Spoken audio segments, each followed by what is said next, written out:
जय हिंद. नमस्ते विद्यार्थी मित्रांनो.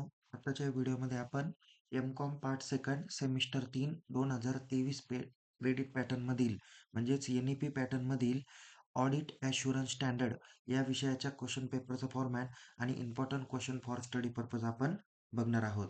त्यामुळं बाकीच्या विषयांचे व्हिडिओ देखील आपण यूट्यूब चॅनलला अपलोड केलेले आहे.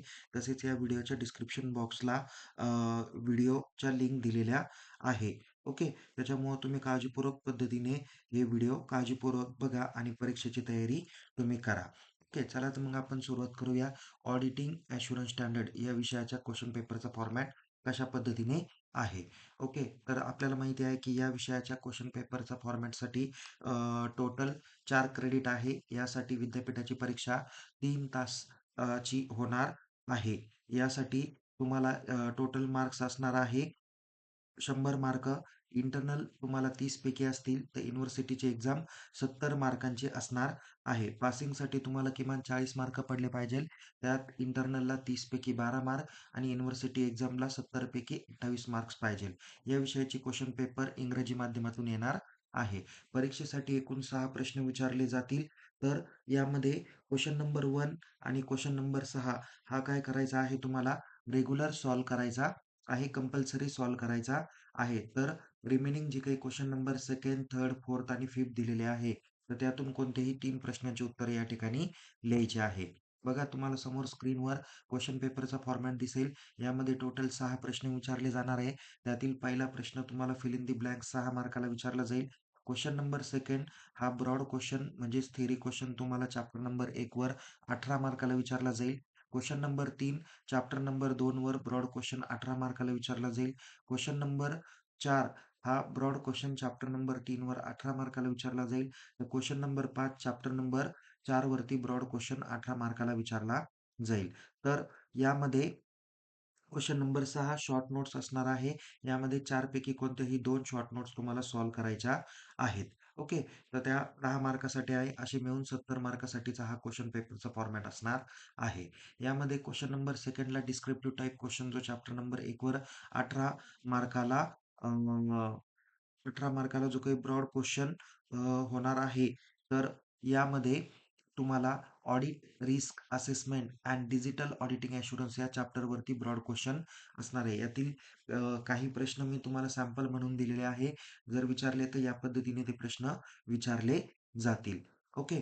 तर यामध्ये बघूया पहिला प्रश्न आहे what is audit risk assessment? Explain the materiality in planning and performing an audit.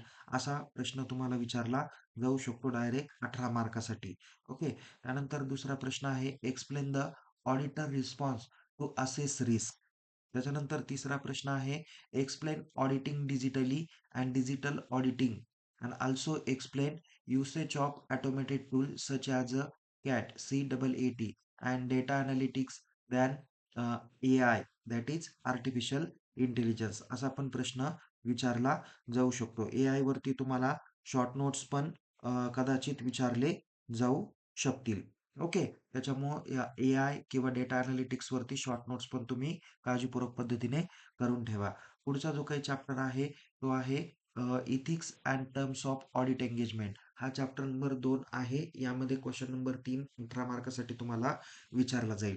त्यातील प्रश्न काय आहे what is professional ethics? Explain the need and fundamental principles of professional ethics. अत्यंत महत्त्वाचा प्रश्न आहे.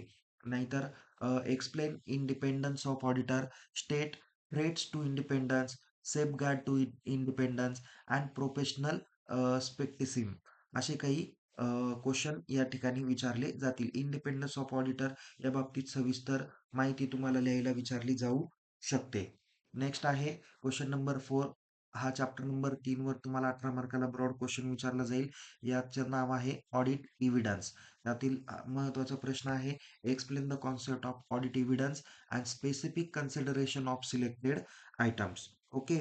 तर असे हे क्वेश्चन 4 वर आधारित ब्रॉड क्वेश्चन आहे. क्वेश्चन नंबर 5 हा चॅप्टर नंबर 4 किंवा 5 वरती आधारित तुम्हाला डिस्क्रिप्टिव्ह टाइप क्वेश्चन विचारला जाऊ शकेल. तो 18 मार्कासाठीचा हा क्वेश्चन असू शकतो. चॅप्टर नंबर 4चं नाव रिपोर्टिंग आहे आणि चॅप्टर नंबर 5चं नाव आहे कार्गो किंवा CARO कारो 2020. ओके. ह्यामध्ये क्वेश्चन नंबर जो काही 5 विचारला जाणार आहे चॅप्टर नंबर 4 वर आधारित तो असा असू शकतो. Explain the standards of auditing 700 auditors performing and opinion and reporting of financial statement. तसाच एस ज्याला आपण स्टँडर्ड्स ऑन ऑडिटिंग म्हणूया 720 the auditor responsibility and relation to other information आहे. 710 तुम्हाला comparative information corresponding figure and comparative financial statement हा एक अत्यंत महत्त्वाचा प्रश्न आहे. तर चॅप्टर नंबर 5 वर आहे explain CARO 2020 and applicability of order. असा प्रश्न तुम्हाला या ठिकाणी 5 नंबर चॅप्टर वरती आला तर ब्रॉड क्वेश्चन विचारला जाईल. अदरवाईज शॉर्ट नोट्स CARO वरती तुम्हाला विचारली जाईल. जसं या ठिकाणी तुम्हाला राईट शॉर्ट नोट्स सांगितलेले आहे. 4 पैकी 2 सॉल्व्ह करायच्या. 10 मार्कासाठी त्यातील पहिले आहे एक्सप्लेन CARO 2020. त्याच्यानंतर comparative financial statement, then remote auditing, then quality control of an audit of financial statement, then CAAT जे मी मगाशीच तुम्हाला सांगितलं चॅप्टर नंबर 1 वर आधारित आहे. नंतर data analytics, artificial intelligence, then materiality in planning and performing and audit 1 number चॅप्टरवर आधारित ही शॉर्ट नोट्स आहे. पुढे आहे agreeing the terms of audit engagement, then analytical procedure of audit evidence. हा कदाचित प्रश्न तुम्हाला ब्रॉड क्वेश्चनला पण विचारला जाऊ शकतो. Explain in details analytical procedure of audit evidence. नंतर initial audit engagement and audit evidence यावरती पण सेपरेट शॉर्ट नोट्स तुम्हाला विचारली जाऊ शकते. तर या पद्धतीने आपण सदरच्या व्हिडिओमध्ये आपण ऑडिटिंग ऑडिट ॲश्युरन्स स्टँडर्ड या विषयाच्या क्वेश्चन पेपरचा फॉर्मॅट आणि important questions for study purpose आपण पाहिलेले आहे. ओके. तर विद्यार्थी मित्रांनो, याच पद्धतीने आपण बाकीच्या विषयांचे देखील व्हिडिओ तयार केलेले आहेत. ते आपल्या YouTube चॅनलला तुम्हाला बघायला भेटतील. तसेच Telegram चॅनलमध्ये देखील त्याची लिंक देण्यात आलेली आहे. ती काळजीपूर्वक पद्धतीने तुम्ही काय करू शकता, बघू शकता. ओके. बाकीचे देखील व्हिडिओ बघा आणि परीक्षेची तयारी करा. पुन्हा भेटूया एका नवीन विषयासह, नवीन व्हिडिओसह. तोपर्यंत टेक केअर. जय हिंद. धन्यवाद.